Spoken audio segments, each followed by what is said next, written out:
দিকে যা, ওই দিকে রায় ওই দেখ। কৃষ্ণ কৃষ্ণ ছুটতে ছুটতে আজ রাধের চরণ তলে গিয়ে লুটিয়ে পড়ল। হরে রাম রায় বলছি, প্রভু গো, হরে রাম এ তুমি কি করছো? তোমার স্থানে যে আমার চরণ তলে নয়, তোমার স্থান আমার এই হিয়ার মাঝি। পিতাই গৌর হরিবল হরিবল। হরিবল হরিবল।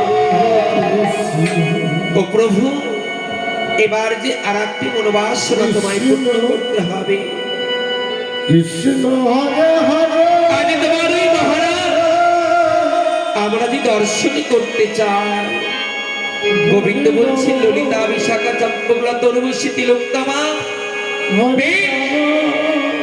এই আজ যাবো সেই নিকুঞ্জ বনে। ওই নিকুঞ্জ বনে তোমাদের নিয়ে আমি মহারাজের চাক ঘোরাবো।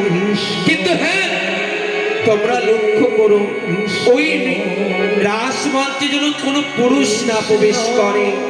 কৃষ্ণ সকলে যেন নারী থাকে, নইলে যেন আমার রাসমঞ্চের চাকা ঘুরবে না। যত রয়েছে পশু পাখি, যত রয়েছে জীব জানোয়ার, সকলকে যেন নারী হয়। তাই গোবিন্দ আমার শুরু করলো, গোবিন্দের তো সৃষ্টি, তাই গোবিন্দ আমার সকল নারীদেরই সেই নিকুঞ্জ বনে মহারাজের চাক ঘোরাচ্ছে।